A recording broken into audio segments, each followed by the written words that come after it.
Opa, opa, galerinha.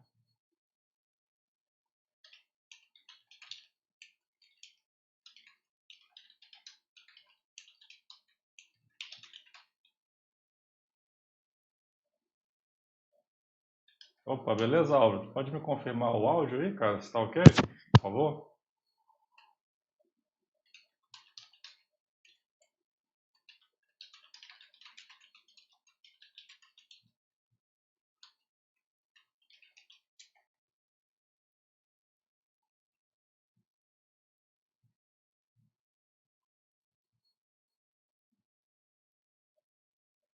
Show, valeu, obrigado. Um delayzinho básico aí. Vamos ver aqui como é que tá. A página do Facebook ainda não tá rolando, né? Nada. Deixa eu trocar aqui.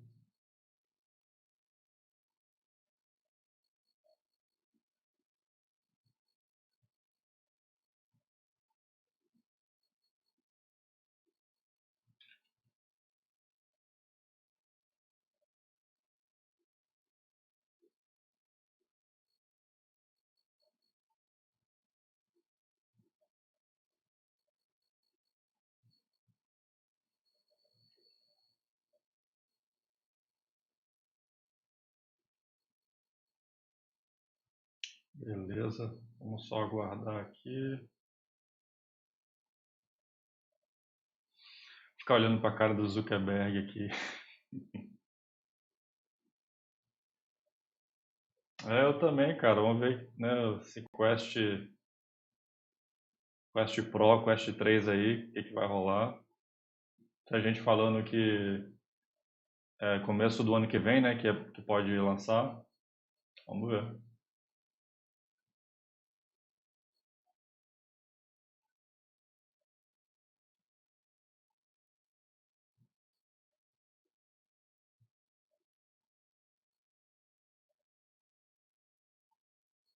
Compartilhar aqui o vídeo com a galerinha.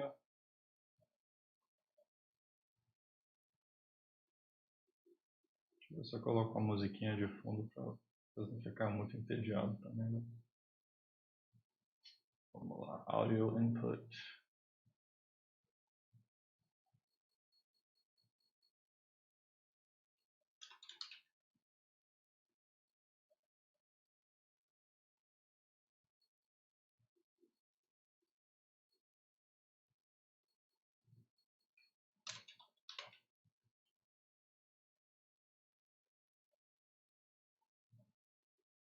Enviar um arquivo aqui, música, as musiquinhas free, né, para não bugar a live.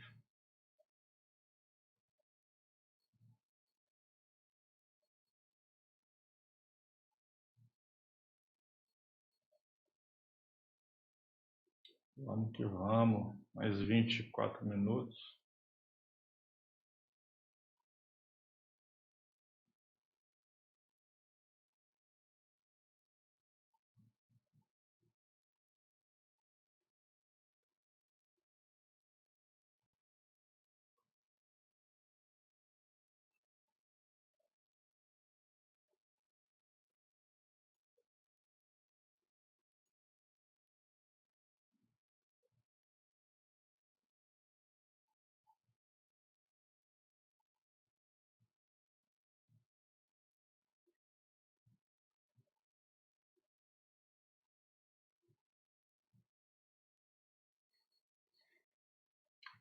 Natal certamente seria bom mesmo. Você tem Oculus Quest, Álvaro? Você já tem um?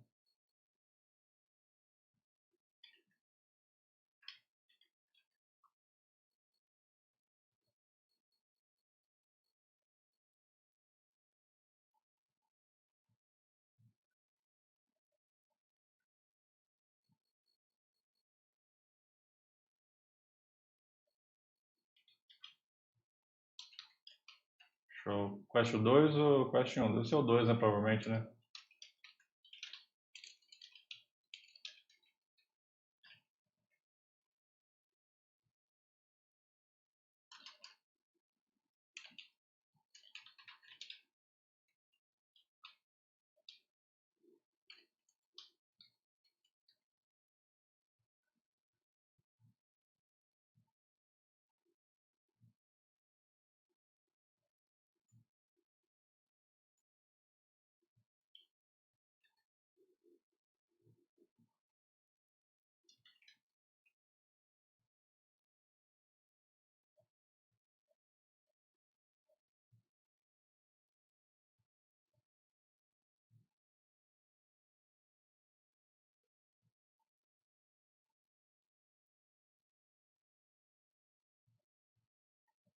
Desenvolvedor, maneiro.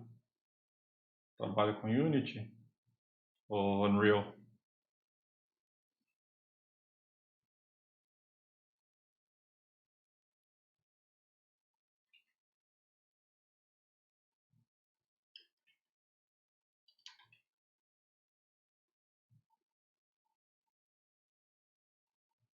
Mas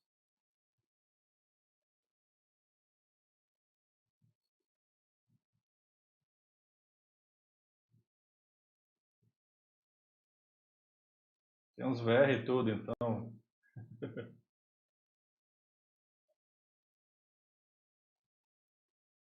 Porra, irado. É uma empresa de XR, né? De XR, alguma coisa assim.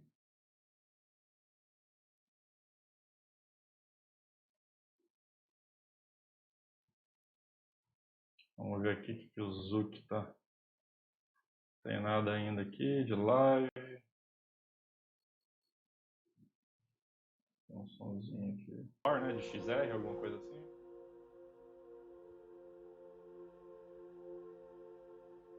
Vou passar o áudio aqui pro meu fone, senão eu não escuto nada. Vamos ver aqui o que o Zuki tá. Tem nada ainda aqui de live. Ops, dupliquei o áudio sem querer.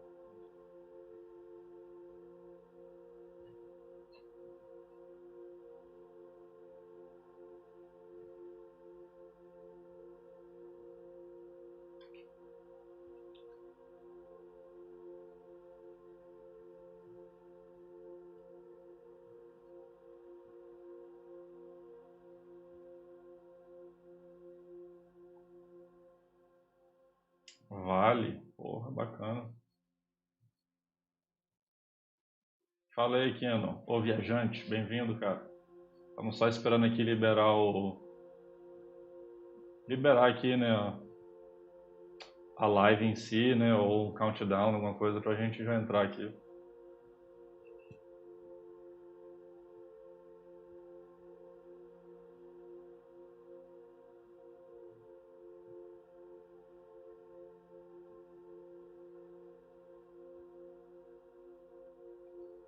Vamos ver o que mais tem planejado aqui para esse negócio.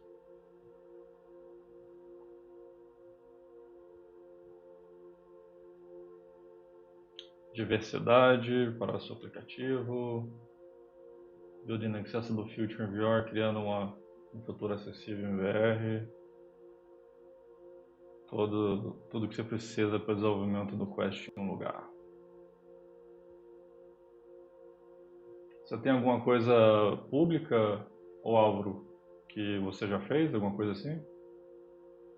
Que deve ser mais para a empresa que você trampa, né? Então não sei se você tem alguma coisa que você fez por fora, né? Você já postou algum teste, alguma coisa assim?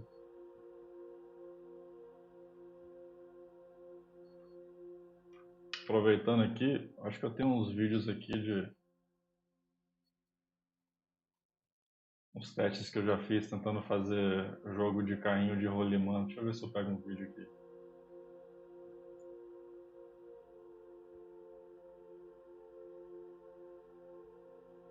Cadê?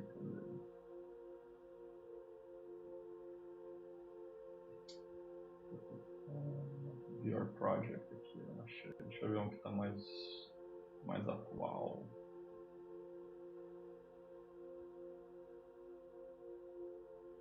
Deixa eu compartilhar minha tela.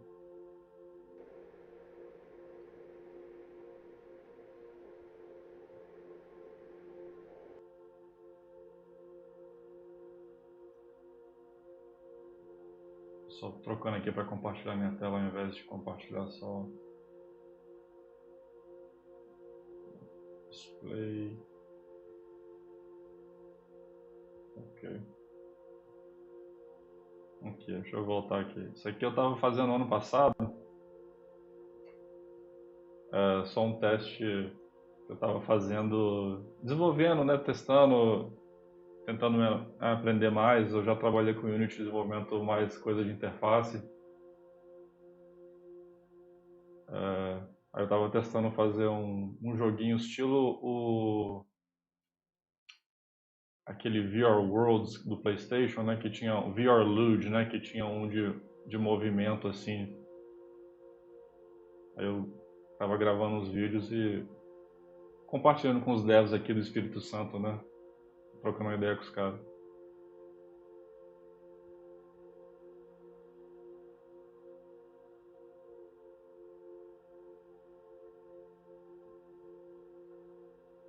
Deixa eu ver se eu acho outro aqui.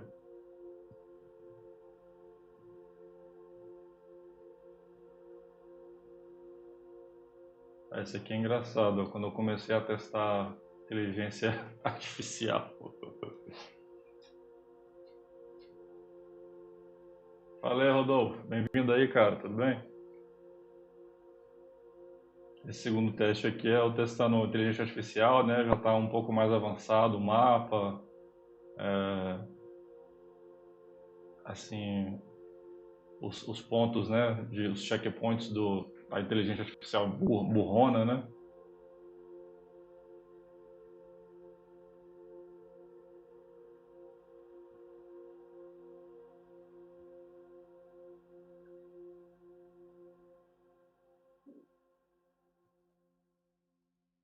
Aí esse foi um dos primeiros testes que eu fiz. Ficou engraçado. É engraçado quando você está com o VR na cabeça, você sentir, né?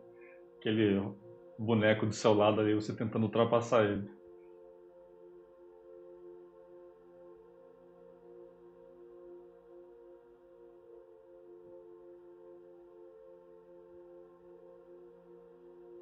Eita, bati em alguém ali.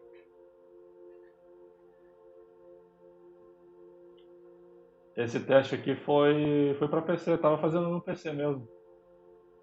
Eu até, quando eu peguei o Quest 2, eu peguei ele esse ano, junho mais ou menos, eu até dupliquei o projeto e buildei ele para Android, sacou? Converti, buildei ele para Android, funcionou de boas.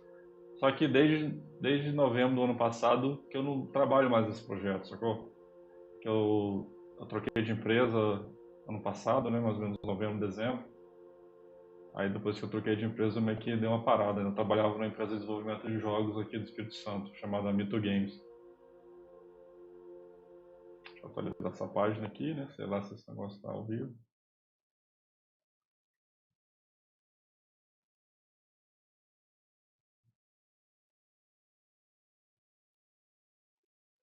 Beleza.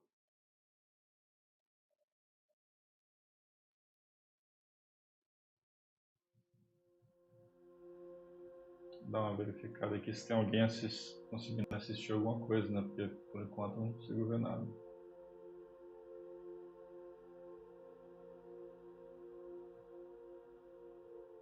Eu acho que por enquanto não tem nada, não.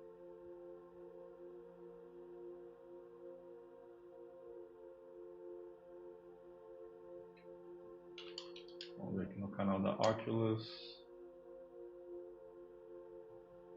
Opa, o logo deles está um pouco diferente, tem um rachado nela agora. Porra, foi essa? A Oculus não tem nada ao vivo, então só aguardando aqui mesmo. Deixa eu ver se eu tenho algum outro vídeo aqui legal desse negócio.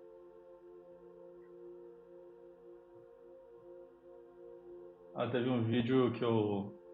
Esse aqui foi outro teste que eu fiz, eu reproduzi o meu apartamento, eu reproduzi ele com módulos, né? Com objetos 3D. Aí tem eu caminhando dentro de casa, né? Vamos ver se vai dar pra ver direito aqui. Aí tá vazio ainda, não tinha colocado os... Opa, salve Anjo Arceus, beleza, brother? Chega mais aí. Esse teste aqui eu não tinha colocado ainda mobília, mas é tipo o layout do meu apartamento. O áudio tá meio longe. Opa, peraí, deixa eu ver se eu troco aqui para um outro. Vou pegar um lapela aqui.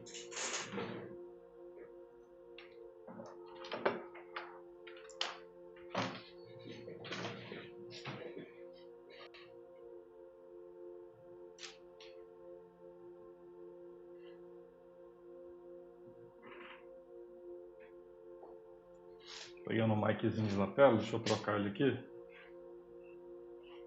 Vou fazer um improviso rapidinho aqui.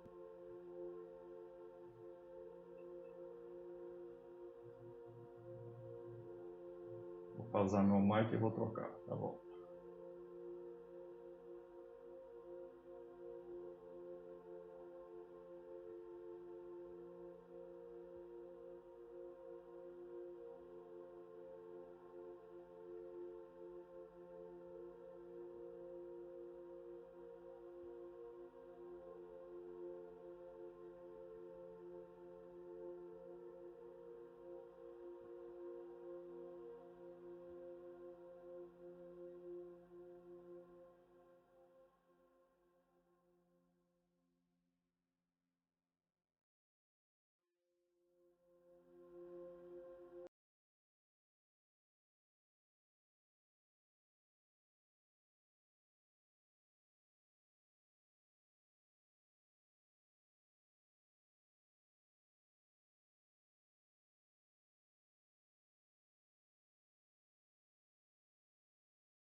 Opa, eu acho que agora vai.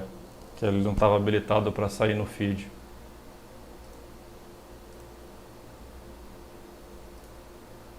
E agora? Agora. 1, 2, 3, testando. Mike Lapela, 1, 2, 3.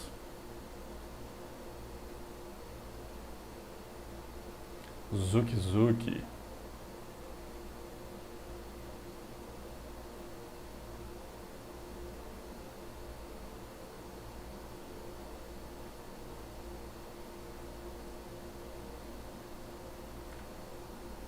Beleza, valeu. Obrigado. Deixa eu ver se eu tenho algum outro vídeo bacana aqui pra gente dar uma olhada. Tem um que eu fiz eu andando dentro de casa e isso sendo representado, que eu postei só no Face. Deixa eu ver aqui. Acho que a gente vê aqui. Rapidinho. Compartilhar o Face aqui com a galera.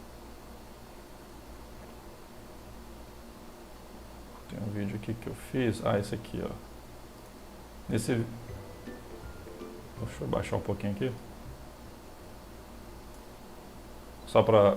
Nesse vídeo aqui é o mesmo daquele do apartamento, mas só que eu coloquei os objetos dentro de casa, né? Aí eu tô andando dentro do espaço real e isso sendo representado no ambiente VR, sacou?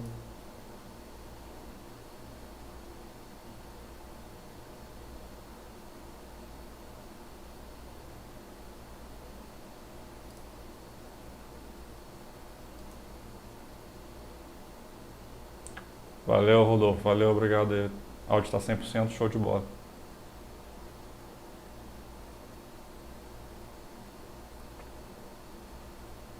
Aí aqui eu gravei, minha esposa me gravou, né? Aí eu gravei ao mesmo tempo dentro do VR e depois eu só tentei sincronizar e fiz aí do lado a lado, né?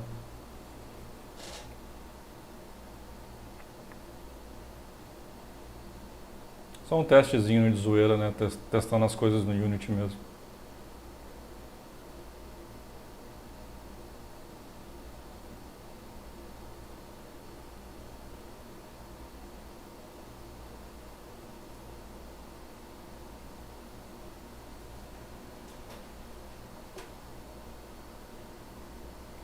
Dando joinha ali no final pro lugar errado.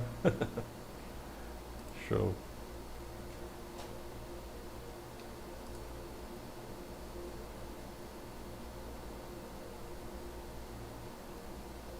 Valeu. Valeu, Anjo.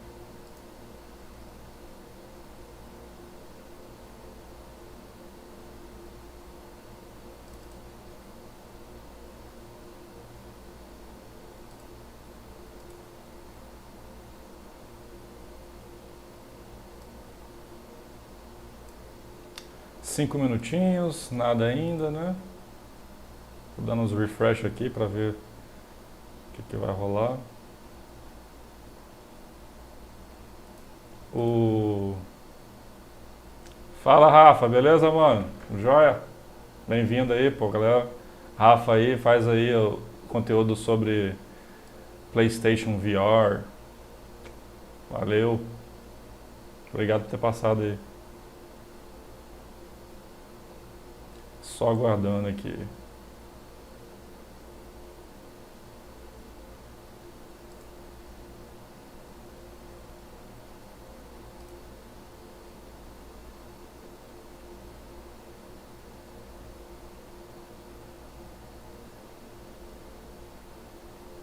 Vou colocar aqui realidade mista aqui, teste que a gente fez aqui em casa, só para vocês curtirem rapidinho enquanto o vídeo não começa.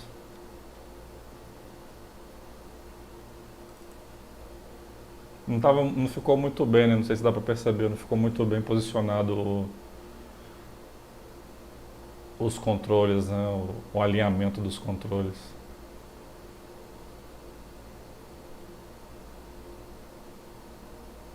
Pô, valeu, Rafa, obrigado aí. Fala, Heber, bem-vindo aí. Tamo junto. Heber, a expectativa eu acho que o mais bacana vai ser esse update do Quest mesmo, né? Ele trabalhar, ele ter uma parte de realidade aumentada melhor, sacou? Pelos vídeos que foram vazados, né? Parece que vai ter tipo assim, vai ter uma prioridade coisa mais de trabalho, né?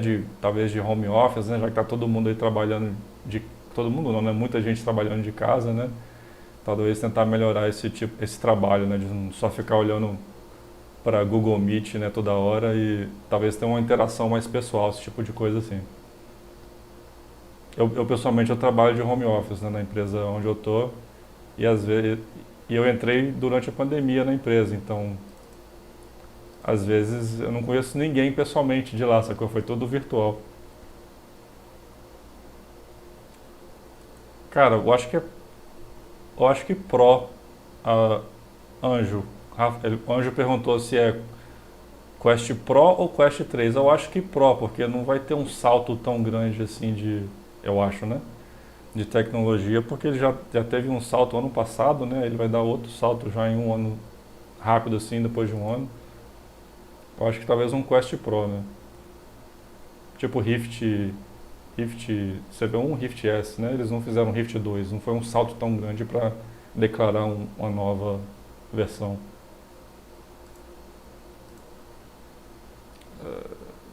3 minutinhos, os caras não liberam o negócio nem a pau, cara. Só falta eles liberarem 10 horas e ter aquele timer de meia hora ainda pra começar. Aí é foda. Falei, Nilson, beleza, mano? Esse ano não sei. Acho que um outro brother comentou, né, que seria bom sair até o Natal. Quem sabe? Mas o Quest 2 tá vendendo tanto, nem sei se.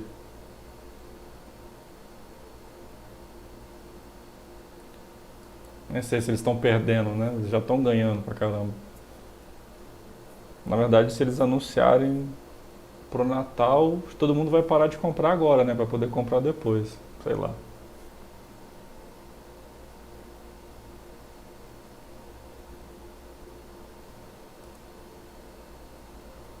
Confirmar aqui nos outros canais aqui, se tem alguém já assistindo esse negócio.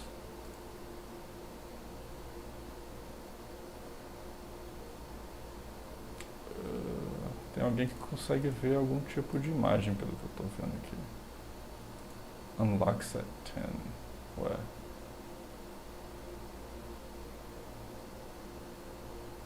No site da Oculus.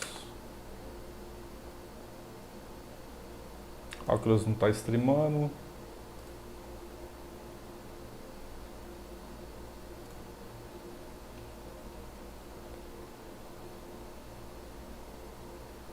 Todo ano um Quest novo igual o celular. Você tá doido, haja dinheiro.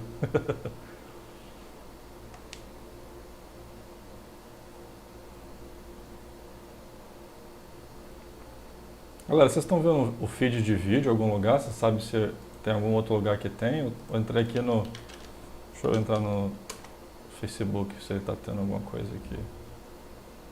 Opa, habilitou aqui, habilitou. Show, show, show, show, show.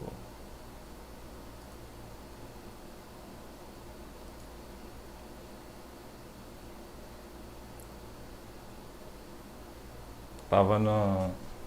Opa, vai começar.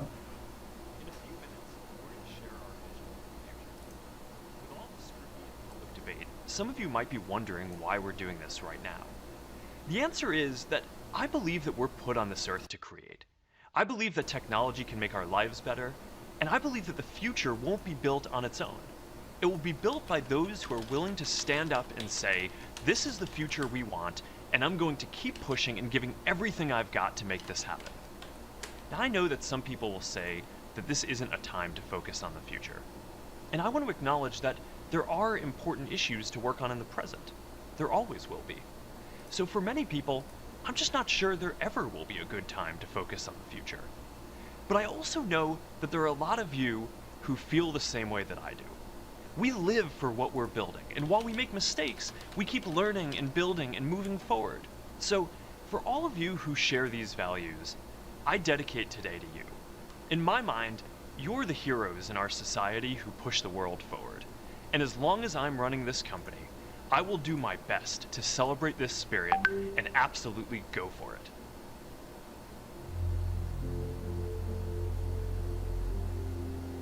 Esse é o cara aí, né? Vamos lá.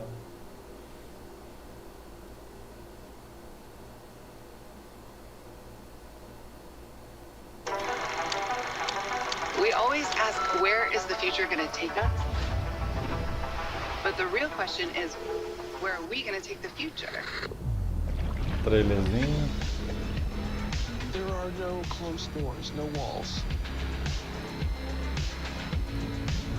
Holy mackerels, this is unbelievable. They Vovozinha. have brain surgeons in Edinburgh operating on patients in New Zealand. You'll send emotions, feelings, memories.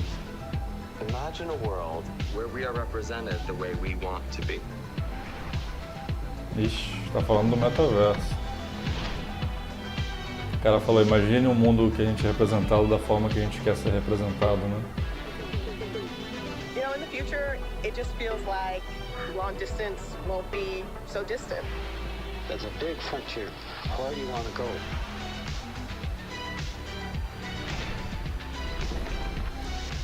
And we're just getting started. Appreciate the past, utilize the present, but don't be afraid to create the future. Almir, tô vendo aqui, cara, aqui tem a legenda, mas traduzida eu acho que não tem não. Se vocês estiverem streamando no Facebook, Hey, no YouTube, and eu acho welcome que to não. Connect. Today, we're going to talk about the metaverse. I want to share what we imagine is possible, the experiences you'll have, the creative economy we'll all build, and the technology that needs to be invented, as well as how we're going to all do this together. The basic story of technology in our lifetimes is how it's given us the power to express ourselves and experience the world with ever greater richness. Back when I started Facebook, that mostly meant text that we typed on computers. Then we all got phones with cameras, and the internet became much more visual. And recently, as connections got faster, video has become the main way that we experience content. We've gone from desktop to web to phones, from text to photos to video, But this isn't the end of the line. The next platform and medium will be even more immersive, an embodied internet where you're in the experience, not just looking at it. And we call this the Metaverse. And you're going to be able to do almost anything you can imagine. Get together with friends and family, work, learn, play, shop, create, as well as entirely new categories that don't really fit how we think about computers or phones today.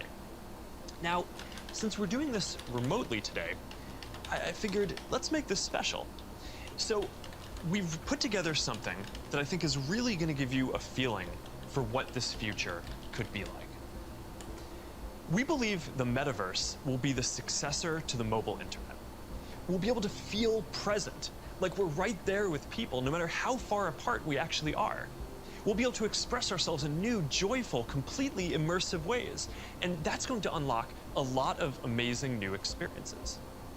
When I send my parents a video of my kids, they're going to feel like they're right in the moment with us, not peering through a little window. When you play a game with your friends, you'll feel like you're right there together in a different world, not just on your computer by yourself. And when you're in a meeting in the Metaverse, it'll feel like you're right in the room together, making eye contact, having a shared sense of space, and not just looking at a grid of faces on a screen. That's what we mean by an embodied internet. Instead of looking at a screen, you're going to be in these experiences.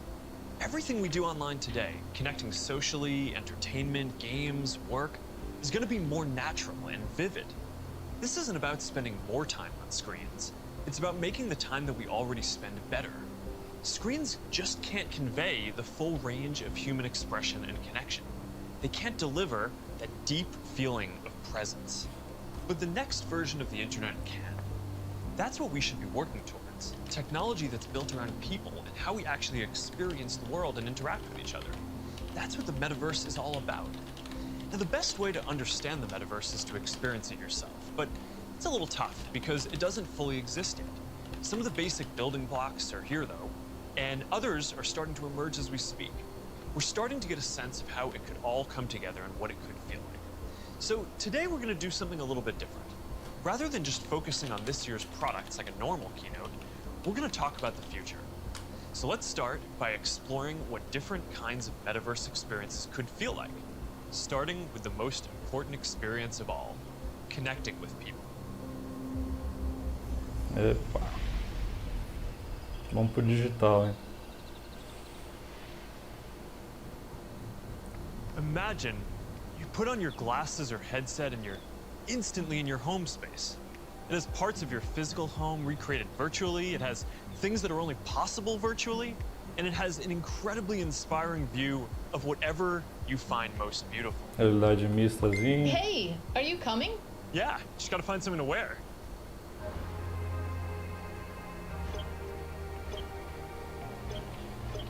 All right, perfect. Oh, hey, Mark. Hey, what's going on? Hi. Caraca, tem até holograma. Whoa, we're floating in space? Who made this place? It's awesome. Right? It's from a crater I met in LA. This place is amazing. Boz, is that you? Of course it's me. You know I had to be the robot, man. I thought I was supposed to be the robot. Até aqui beleza, né? Nada de novo, exceto essa... I knew you were bluffing.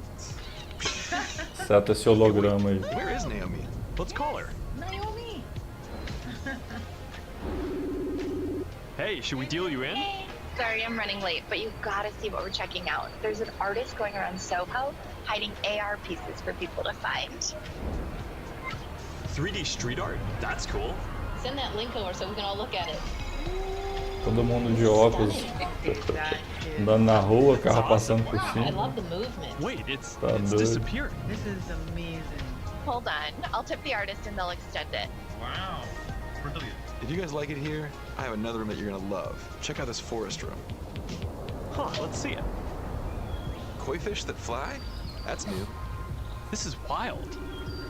Hey, one sec, Boz, it's Priscilla. Hey, you have to see this. Beast is going crazy. Oh, I love that guy. We've got to show that to the kids. Can you also send that to my dad? I'll message him. All right, see you at home. This place is great, Boz, but there's something I got to get back to. All right, so that's a glimpse of a few ways that we're going to be able to get together and socialize in the metaverse. It's a ways off, but you can start to see some of the fundamental building blocks take shape. First, the feeling of presence. This is the defining quality of the metaverse. You're going to really feel like you're there with other people. You'll see their facial expressions, you'll see their body language, maybe figure out if they're actually holding a winning hand, all the subtle ways that we communicate that today's technology can't quite deliver. Next, there are avatars, and that's how we're going to represent ourselves in the metaverse. Avatars will be as common as profile pictures today, but instead of a static image, they're going to be living 3D representations of you. Your expressions, your gestures, that are going to make interactions much richer than anything that's possible online today. You'll probably have a photorealistic avatar for work, a stylized one for hanging out, and maybe even a fantasy one for gaming. You're going to have a wardrobe of virtual clothes for different occasions, designed by different creators and from different apps and experiences. Importantly, you should be able to bring your avatar and digital items across different apps and experiences in the metaverse. Beyond avatars, there is your home space. You're going to be able to design it to look the way you want, maybe put up your own pictures and videos and store your digital goods. You're going to be able to invite people over, play games and hang out. You'll also even have a home office where you can work. Your home is your personal space from which you can teleport to anywhere you want. Now, speaking of teleporting, there are going to be all kinds of different spaces that people make. Rooms like the ones that we just saw, but also games and whole worlds that you can teleport in and out of whenever you want. Teleporting around the metaverse is going to be like clicking a link on the internet. It's an open standard. In order to unlock the potential of the metaverse, there needs to be interoperability. And that goes beyond just taking your avatar and digital items across different apps and experiences, which we are already building an API to support. You want to know that when you buy something or create something, that your items will be useful in a lot of contexts and you're not going to be locked into one world or platform. You want to know that you own your items, not a platform. And this is going to require not just technical work, like some of the important projects that are going on around crypto and NFTs in the community now. It's also going to take ecosystem building, norm setting, and new forms of governance. And this is something that we're really going to focus on. Privacy and safety need to be built into the metaverse from day one. You'll get to decide when you want to be with other people, when you want to block someone from appearing in your space, or when you want to take a break and teleport to a private bubble to be alone. You're going to be able to bring things from the physical world into the metaverse.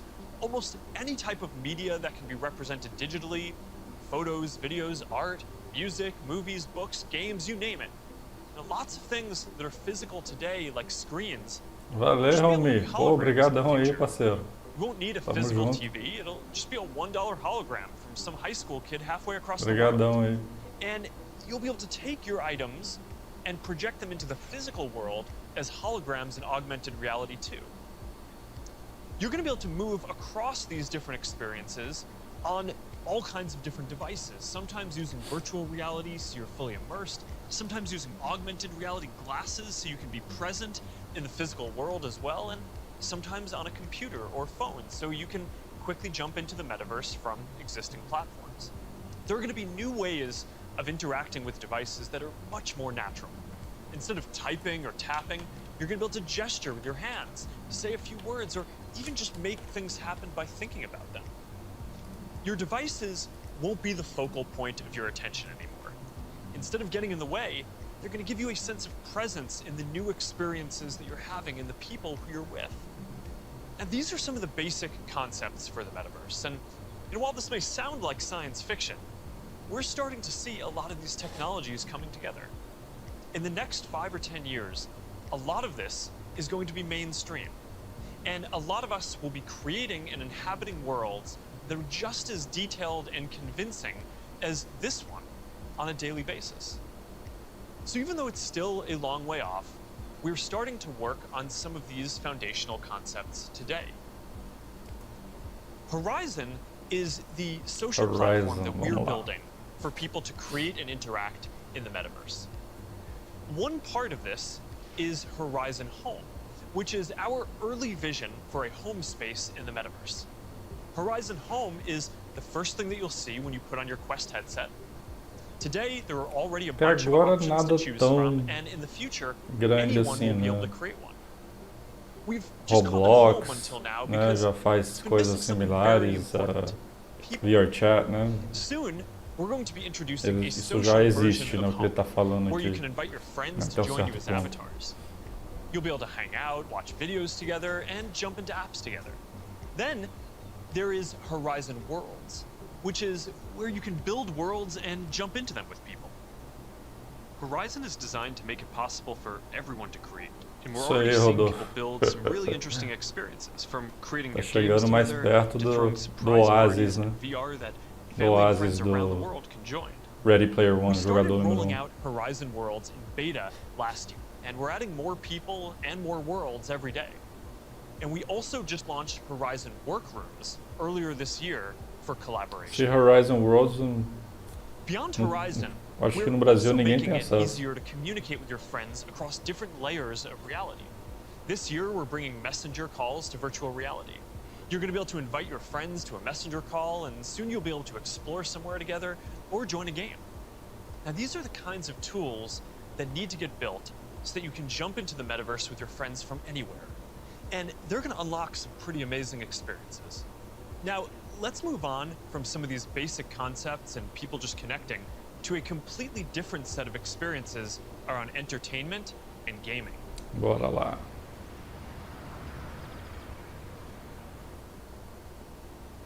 E aí, galerinha, o que vocês estão achando aí? Imagine your best friend is at a concert somewhere across the world. What if you could be there with her?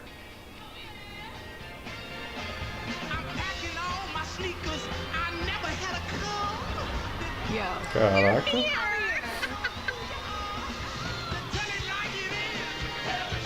Será que o óculos, né, aquele óculos Ray-Ban, duas câmeras transmite isso e você vê através do olho do seu colega? Caraca, isso é doido. Em 3D, né, que é duas lentes, faz o 3D.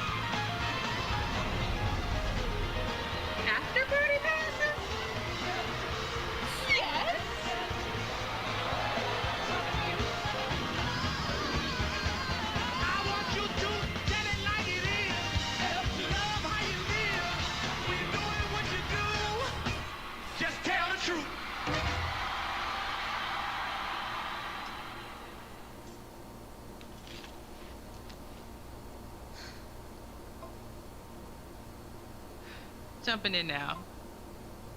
What if there was an after party that anyone could go to, no matter where they were? This is wild. Caraca, esse avatar ficou foda. Hey, check this out. Charity auction happening. Oh, there's swag. And when you go to the after party, you could connect with other fans, hear new versions of your favorite songs, and check out the merch that just dropped. Ooh, I like that one. Caraca, well, now you've got to get it. You can start to see how the metaverse is going to enable richer experiences by letting us add new layers to the world that we can interact with. Creators and artists are going to be able to connect with their audiences in new ways and really bring them into these shared experiences. Now, there's a lot that needs to get built to create experiences like this, but we're working on some of these pieces right now with Spark AR. First, we're building tools that creators can use to place digital objects into the physical world and let people interact with them. And rather than just simple visual effects, new creator capabilities will support 3D objects that can respond and react realistically, including a realistic sense of depth and occlusion. In the next year, we're also adding the ability for creators to connect different physical locations into cohesive augmented reality storytelling experiences, like guided tours or scavenger hunts. We're also building a Horizon marketplace, where creators can sell and share 3D digital items. And our hope is that this will enable a lot more commerce and help grow the overall metaverse economy. Because at the end of the day, it is really the creators and developers who are going to build the metaverse and make this real. And to make sure that there's an ecosystem that can sustain hundreds of thousands of people working on this, which is what we're going to need to bring this to life, then it's critical that creators and developers can make a good living doing this work. Now, if you ask people today what they thought the Metaverse was, a lot of people would probably say it was a Spider-Man. Eles vão focar na Europa, né, para criar esse metaverso, né? Eles vão contratar gente lá. É foda, né, porque nessa globalização onde todo mundo tem acesso, eles selecionarem um lugar específico para poder ajudar, né, sendo que a gente poderia estar ajudando também para criar esse mundo. Aí a gente fica de fora. So, Barcelona, huh? Well, it's not New York, but I like it. New York misses you. What's that? I said, let me put my game face on so I can beat you. Rodolfo perguntou se eles estão fazendo alguma coisa digital no Zuckerberg. Rapaz, ele é estranho assim mesmo, acho que não é maquiagem não. Sempre foi esquisito. Like a shop. Some call it skill. Keep talking. Or maybe you'll do things that aren't even possible in gaming today. Ping-pongzinho da hora. Comprei aquele 11 table tennis, bem bacana. For a VR foiling sesh? Now this is more my style. Classic look. All right. Nice. Oh, nice choice, Mark. Ready to shred. All right, here we go. Whoa. Whoa, hang in there, Mark. That's not good. Hit this section, boom. All right, backflip. Yoo-hoo! I've got an idea. Hey, where are you going? Gotta pump it to jump it. Caraca, quero ver como é que estão jogando isso aí, de surf. You're not gonna catch me now. Take that, unicorn. Será que é só fazendo assim, né, com o VR na cabeça e as mãos sendo equilíbrio, sei lá. Oh, that was a close one. You wanna go again? Maybe later. I'm gonna need a lot more sunscreen though. Oh man. Well, gaming is how a lot of people are going to step into the metaverse for the first time. It already has some of the most fully built out digital goods and the most active creator and developer communities, and major platforms like Epic are working to build out the metaverse, starting with gaming. For our part, we're heavily investing in building a healthy VR and AR ecosystem, so the game studios can keep building and gaming creators can keep creating. Now, Deb from our studios team is joining me. Deb, do you want to take us through some of the exciting games in the pipeline for Quest? Absolutely. Over the years, we've had the opportunity to jogos work do with Quest, incredible galera. developers like Vertigo Games, the studio behind fan favorite Arizona Sunshine. I love Arizona Sunshine. That game basically got me and my friends through the first few months of the pandemic. That's awesome. If you enjoyed that, Mark, I think you'll be excited that we're partnering with Vertigo on 5 more great games, from Deep Silver and others. We'll share more about this lineup very soon. Nice. What else is coming? Well, Estranho que ela não tá com ele não, sacou? So one of the most important Tem alguma aspects will coisa be estranha live aí service nessa games imagem. that launch updates and new downloadable content regularly, like Echo VR, Beat Saber, Onward, Pistol Whip, and more. We're focused on this a lot right now, making sure games can build out active communities. Beat Saber has a passionate community. Oh, I love Beat Saber. So do I. And Beat Saber just passed $100 million in lifetime revenue on Quest alone. Wow, Beat Saber 100 milhões de dólares, game that cacete. keeps releasing fresh content. They've actually been working on evolving the way that you interact with the tracks and feel the music. Also, the team has been working on something really cool. Check this out. Opa, novidade do Beat Saber pra quem curte aí.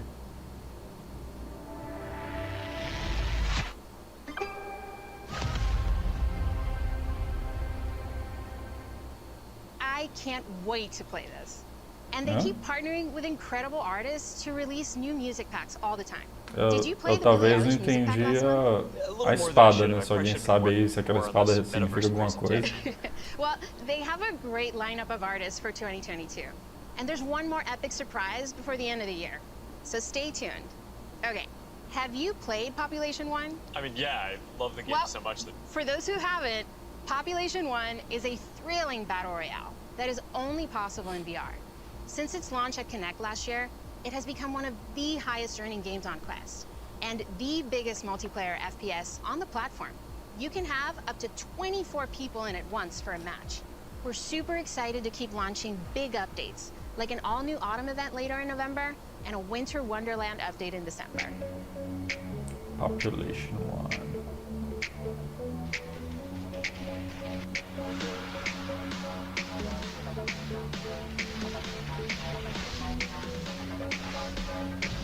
Isso aí, Rodolfo, o ambiente é tipo digital, né?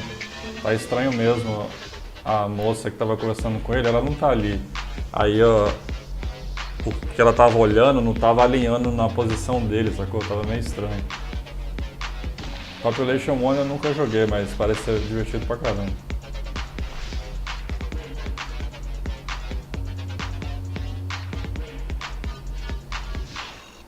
Okay, here's something I know our community has been waiting for. Lay it on us. All right, this is a title from the Warp Frog team. This is the team that set the standard for VR combat physics when it launched on Rift in 2019. That's right, Blade and Sorcery Nomad. The built for VR medieval fantasy sandbox that pairs magic with melee is launching on Quest later this year. Blade and Sorcery.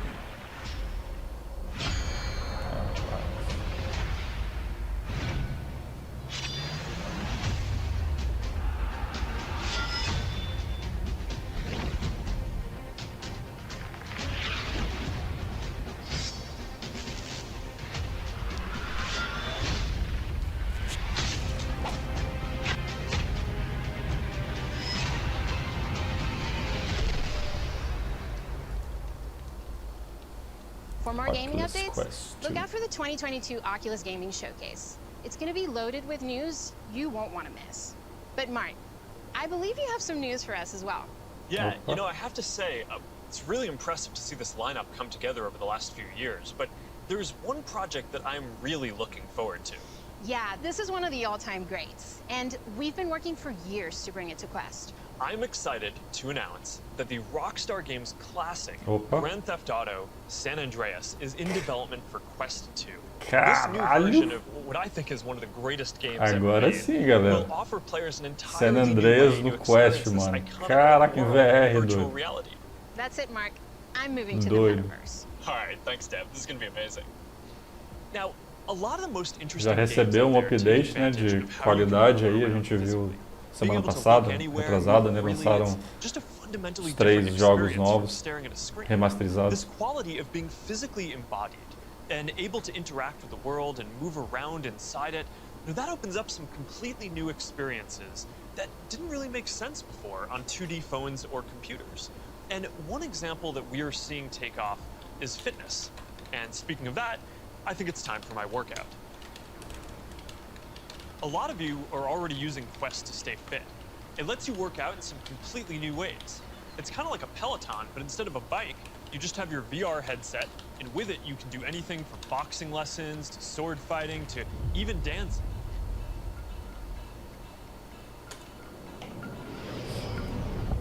You'll be able to work out in new worlds, even against an AI. Doido. Eu tava querendo fazer algum tipo de exercício com VR, né? Como eu falei, eu trabalho de casa, eu fico o dia inteiro olhando para a tela do computador, dou umas pedaladas de vez em quando, mas queria ver alguma coisa no VR que dá para fazer exercício, que não seja Beat Saber, uma coisa mais focada em exercício mesmo, né? Perder caloria. Se alguém conhece algum jogo aí de exercício, manda aí no chat aí, por favor. Porra, basquete, mano? Tá doido? Como é que você vai? Or imagine your Facebook cycling group does an AR charity ride. Let's go! Complete with a leaderboard. Maybe you'll be able to train with the best, like you're right there with them. Like Lee Kiefer, Olympic gold medalist. On guard. Fence. Don't be scared this time.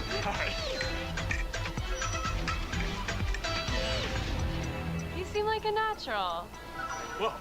Alright, that's a little too O jogo de boxe eu joguei o demo, né, do Creed, né? Só que tá doido, parecia que você sempre parece que tá muito perto de você, eu achei estranho.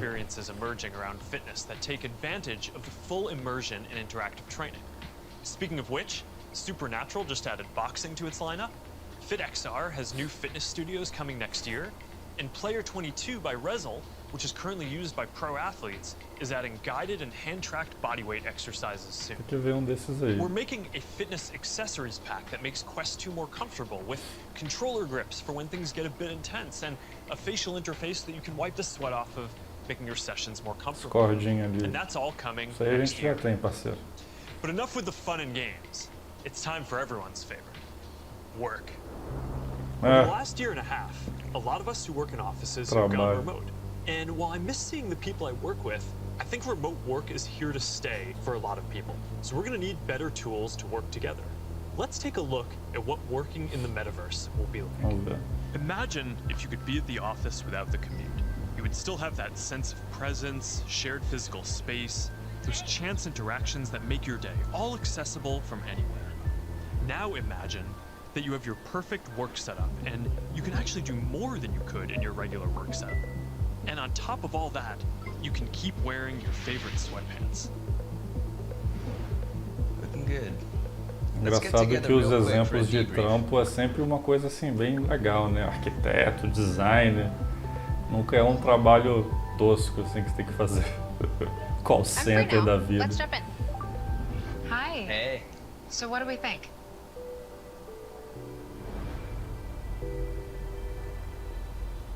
I think it's ready. Great. I'll prep it for the presentation. All right. Good luck. Imagine a space where you can tune out distractions and focus on the task at hand. And when you're ready to share what you've been working on, you can present it as if you're right there with the team. Wait, where's Mark? I think he's in the middle of something. You can already see some of these elements in Horizon Workrooms, which we launched a couple of months ago. Later this year, we plan to introduce room customization, so you can put your own logos and posters in your workrooms. We're also introducing a new office space in Horizon Home, for when you want your perfect workspace to do some focused work or just cross a few things off your to-do list. We're also announcing 2D progressive web apps for the Quest Store. And as a new developer frameworks, they're easier to build. So you can drop in and check on a work project while you're in VR using services like Dropbox, Slack, or stay connected with Facebook and Instagram. This starts bringing more of your 2D internet services into the metaverse. And as we've focused more on work, and frankly, as we've heard your feedback more broadly, we're working on making it so you can log into Quest with an account other than your personal Facebook account. We're starting to test support for work accounts soon, and we're working on making a broader shift here within the next year. I know this is a big deal for a lot of people. Not everyone wants their social media profile linked to all these other experiences, and I get that, especially as the metaverse expands. And I'll share more about that later. But I'm genuinely optimistic about work in the metaverse. We know from the last couple of years that a lot of people can effectively work from anywhere. But hybrid is going to be a lot more complex, when some people are together and others are still remote. So giving everyone the tools to be present, no matter where they are, whether as a hologram sitting next to you in a physical meeting, or in a discussion taking place in the metaverse, that's going to be a game changer. I think this could be very positive for our society and economy. Giving people access to jobs in more places, no matter where they live, will be a big deal for spreading opportunity to more people. Dropping our daily commutes will mean less time stuck in traffic and more time doing things that matter. And it'll be good for the environment. Actually, if you travel for work, and working in the metaverse means that you just take one less flight each year, that's probably better. Agora foi. Doideira.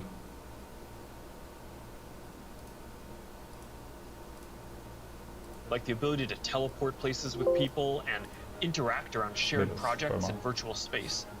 They're going to be valuable in a lot of other categories of experiences too. So now Marnie, our Chief Business Officer, is going to take us through some of them.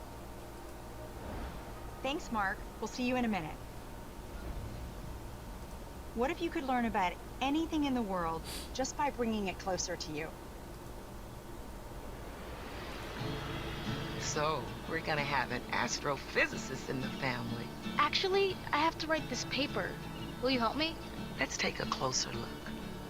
Educação. What part of the solar system are we talking about? Saturn. Rodolfo If you were chamou. taking astrophysics, you could study in the metaverse. Did you know the rings are made Carai, up que of louco. billions of icy particles? Really? Look at this.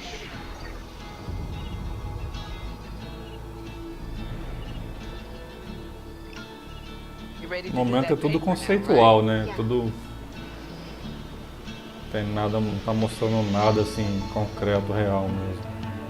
In the metaverse, you'll be able to teleport not just to any place, but any time as Caralho, well. Assassin's Creed Ancient Odyssey. Rome. Imagine standing on the streets, hearing the sounds, visiting the Doido. markets, to get a sense of the rhythm of life over 2,000 years ago. Quem que vai construir isso? Tá Imagine learning doido. how the forum was built by actually seeing the forum get built right in front of you.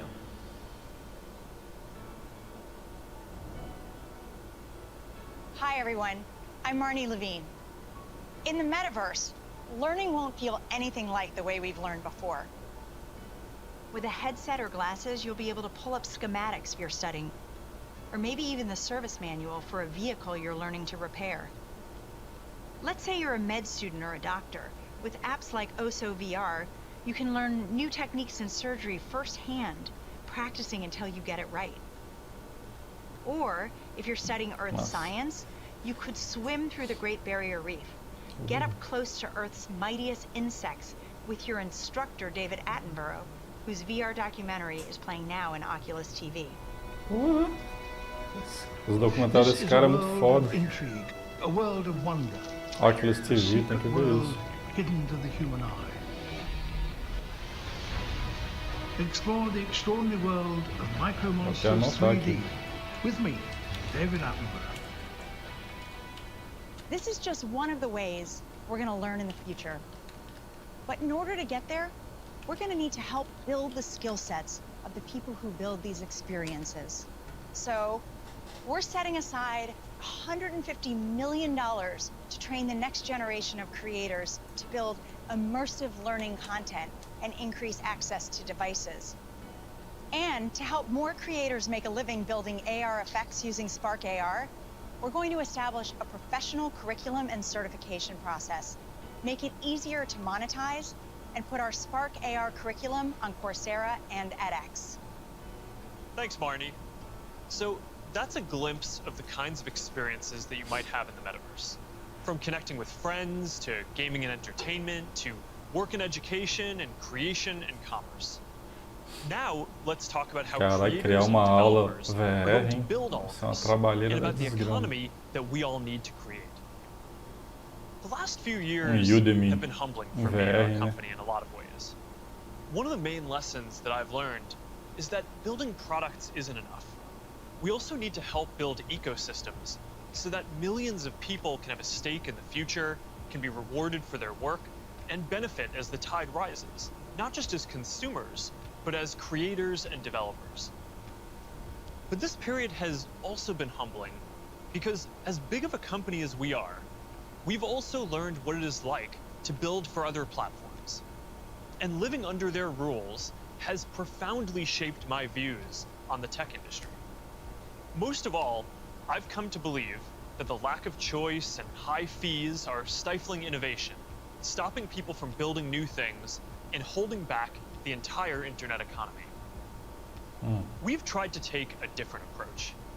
We want to serve as many people as possible, which means working to make our services cost less, not more.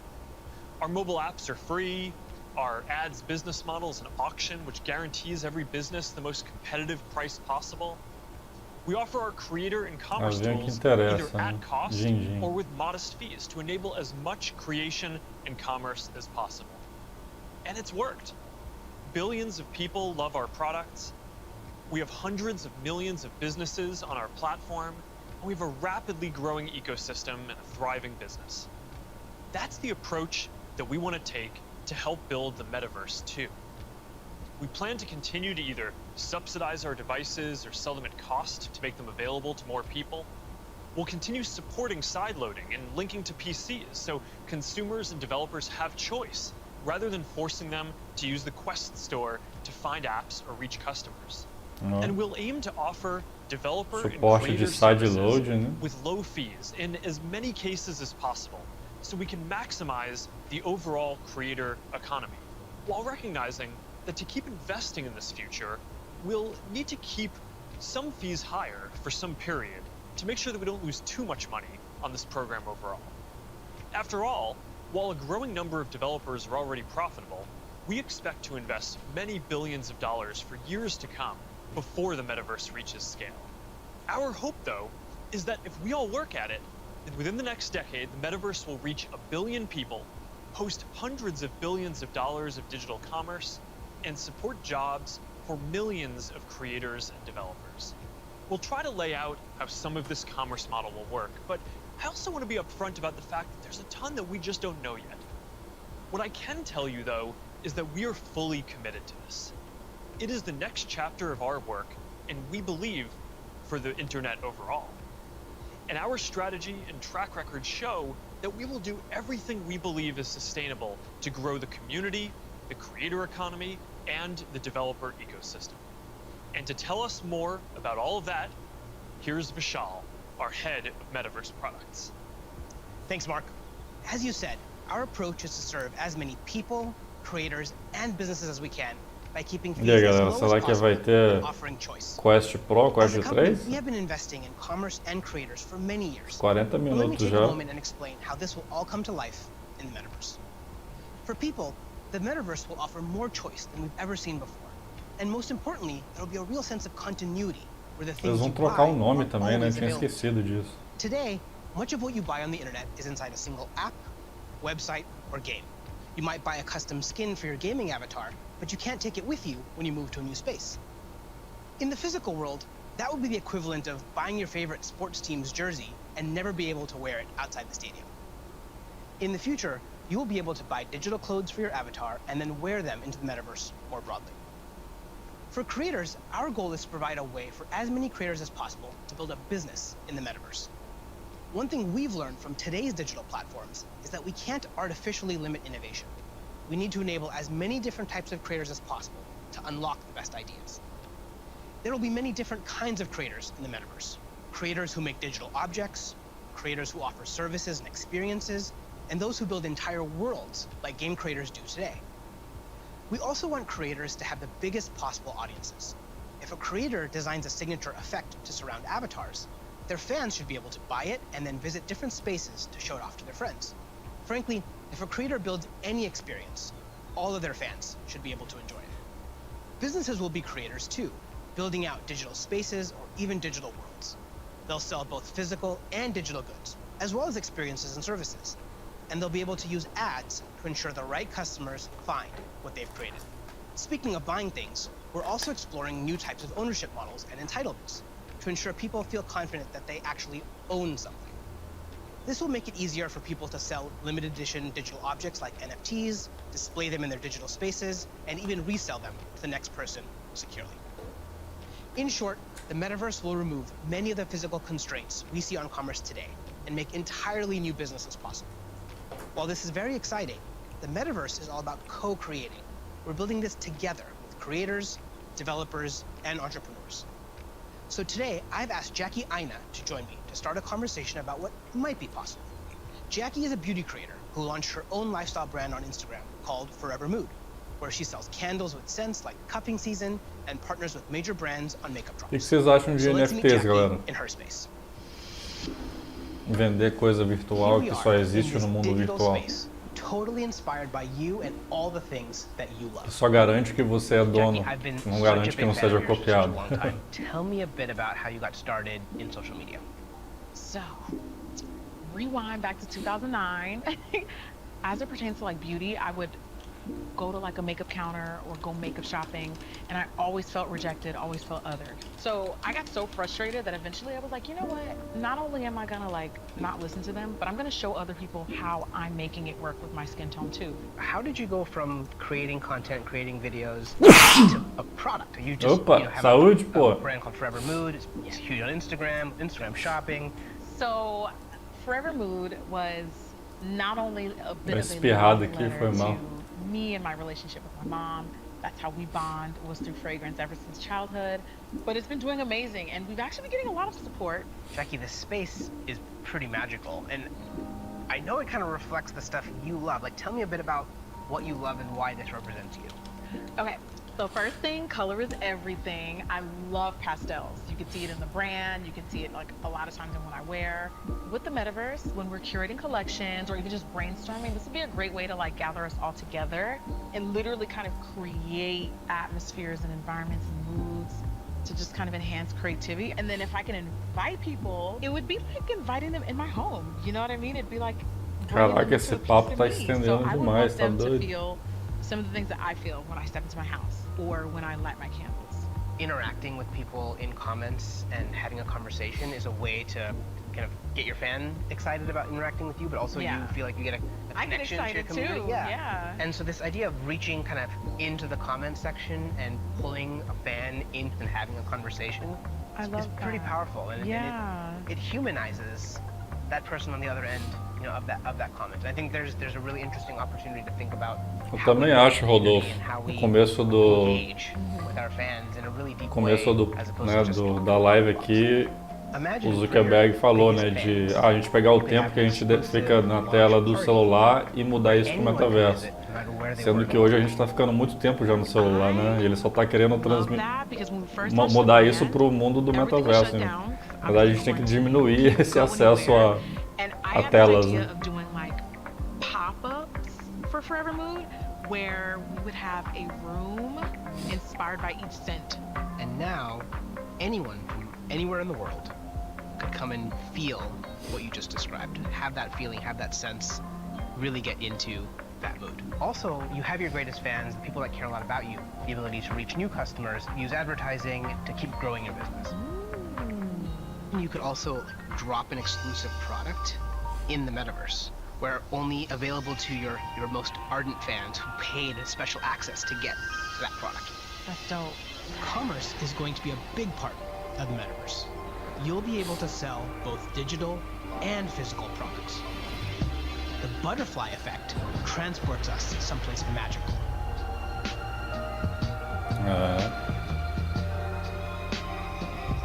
Todo mundo conectado ali, né? So beautiful. So Jackie, as we walk through this amazing world, what does the Metaverse mean to you?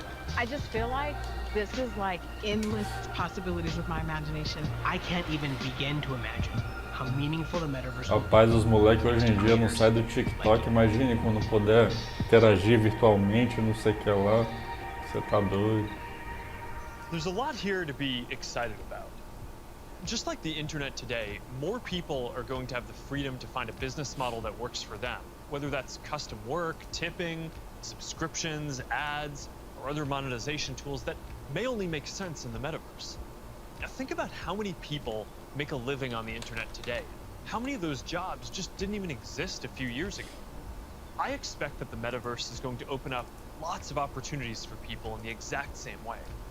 Now, we have confidence in this general direction, and we're investing significantly in building for this future, but the reality is that no one knows exactly which models are going to work and make this sustainable.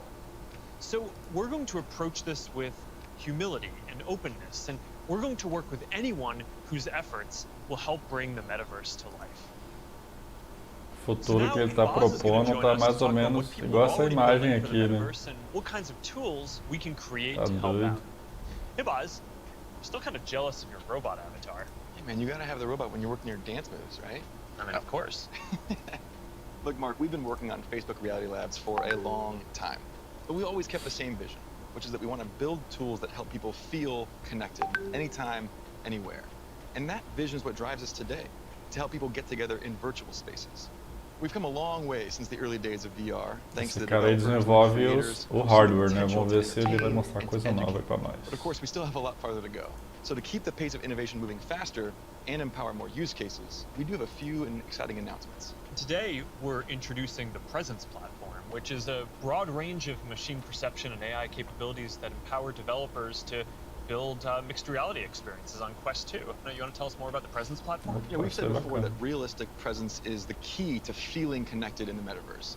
And the Presence platform's capabilities are what's going to deliver on that promise. Things like environmental understanding, content placement and persistence, voice interaction, standardized hand interactions. In fact, let's start with hands. I mean, the human hand is an engineering marvel, and bringing hands into VR was no easy feat. It required a lot of collaboration against product, design, research, but we continue to improve that product, finding new ways to navigate with gestures and interact with VR. So today, we're introducing the Interaction SDK, a library of modular components that will make it easy to add hand interactions to your apps.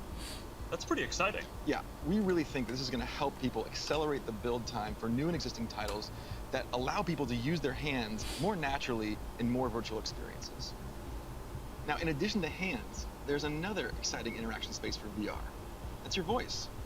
The Voice SDK lets developers integrate voice input into their games and apps so they can create new gameplay and navigation. So soon, you'll be able to jump into a FitXR workout and shake up your routine just by saying, "Surprise me." Oh, yeah, I've tried this one before. This one's really tough. Yeah, me too. It is. Since we launched the Pass-Through API, we've already seen breakthrough experiments from developers that blend the virtual and the real world. Soon, with our next SDK release, developers will be able to ship their mixed reality apps on the Oculus Store and an app. Tá falando de quê, Jorge? Do Access to Pass-Through ele mostrou ali das mãos? To achieve that rich mixed reality experience, apps also need to be aware of things in the room and, blend the virtual objects with the physical environment around them so they can coexist in the same space. So developers want to be able to place, persistent world-locked content like animated holograms or your Instagram feed in your real space. And tools like spatial anchors and scene understanding capabilities will help make these mixed reality experiences feel seamless. Now, I'd gladly nerd out with you on the technical details of this with you. I know. But I think it's better to show you. Load the world beyond. This is Oppie. Oppie, come on, Oppie. Who is a good persistent state virtual object layered on an interactive pass-through environment? Oh, you are. Yes, you are. Oppie, sit. Pets in the metaverse, man. Just as stubborn as they are in the physical world. You know, Buzz, I always really wanted a forest in my living room. Did you? Not really. I'm looking forward to how developers are going to be able to build a new generation Tamagotchi no VR, galera. Quem lembra aí? And it also gives us a glimpse of the kind of worlds that people are going to be able to build. Now let's talk about augmented reality. With Spark, we really focused on those use cases that allow people to both stay engaged with the world around them, but also stay connected to the people that they're not around. And creators are really leading the way here. And we're doing everything we can to support them with our know-how, with our resources, and of course, with tools. And for more on that, I'd like to say hi to Sue, the product director at Facebook Reality Labs and the head of Spark AR. Thanks, guys. Spark AR is focused on building AR experiences that empower people to be more connected and at the same time, more present with the world around them. And creators are helping us build these experiences of today while exploring the Queremos jogos e VR. Fundamentally, we're democratizing AR creation and enabling a global community with the tools and knowledge necessary to develop the AR content and experiences that people love to use.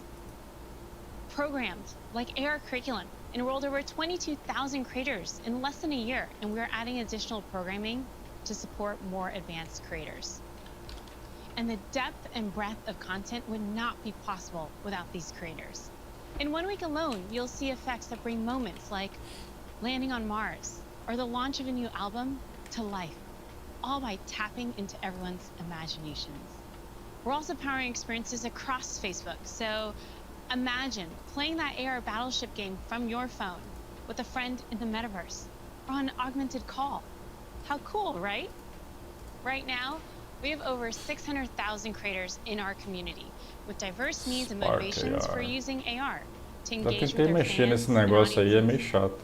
We know people, more than 700 million monthly across the Facebook family of apps, are already using AR a ton.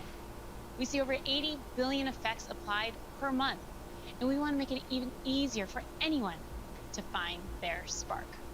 So we created a tool, codenamed Polar, that makes AR creation possible for novice creators who have no prior experience in art, 2D or 3D design, or programming. Think paint by numbers. So creators whose first love might be photography, video, or dance can enhance their content for their own special effects. And that's an important piece of this vision and this community. It's open to anyone and everyone who's curious. And the metaverse is well positioned to be a strong digital economy for creators from all walks of life.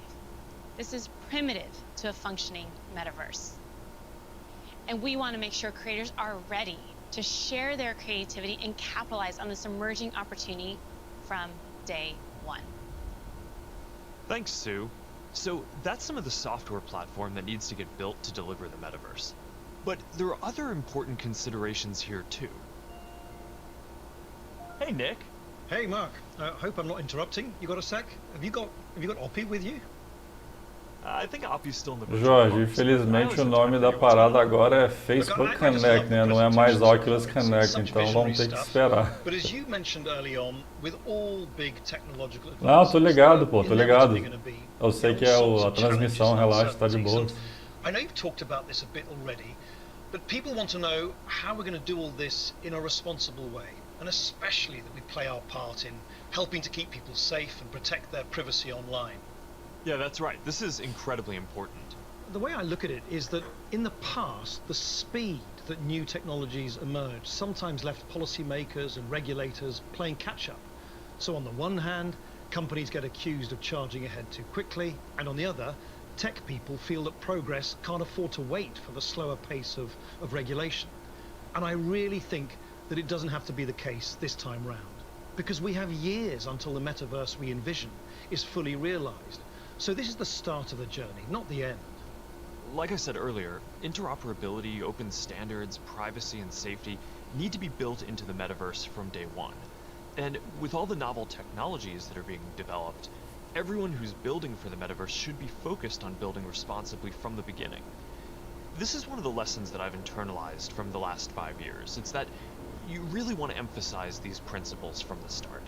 So at Connect last year, Boz outlined our responsible innovation principles, and the first one was never surprise people. Right, and that means being transparent about how things work. Vamos ter que aguentar pouco aí o papo de privacidade, galera, infelizmente. It also means giving people easy-to-use safety controls, as well as age guidance and parental controls for when youngsters are using these products.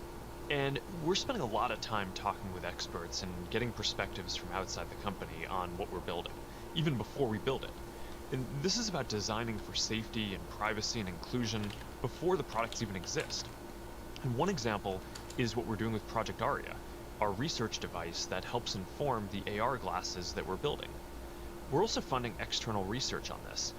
You know, last year we announced grants for research on the impact of AR, VR, and smart devices on people who aren't currently using them, especially communities whose perspectives have often been overlooked, as well as best practices for creating inclusive environments in virtual spaces. And this year, we're opening up support for even more research, because we need those independent perspectives to make sure that we're living up to another one of our principles, consider everyone.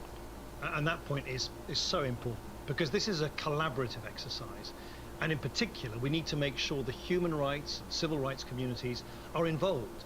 So these technologies are built in a way that's inclusive and empowering. One of the advantages of starting right now is that we can collaborate with people at the very early stages of development, like what we're doing through the new fund that you announced a few weeks ago.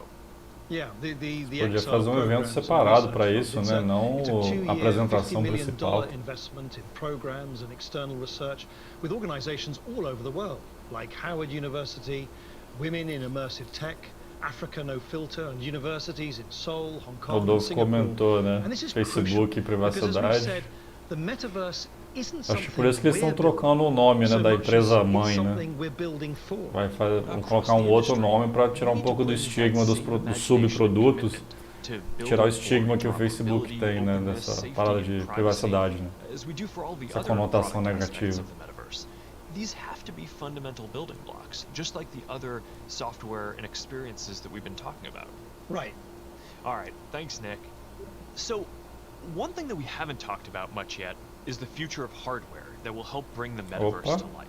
hardware. We're working on Vamos lá. multiple new products. Agora sim, galera. Vamos ver se agora vai. Unlock richer social interactions and make it a lot easier to be productive. That must be Angela, our head of VR devices. Jameson James, Hey, Mark. fala parceiro. Perdeu muito não, cara. Vai falar sobre hardware agora, chegou na hora certa.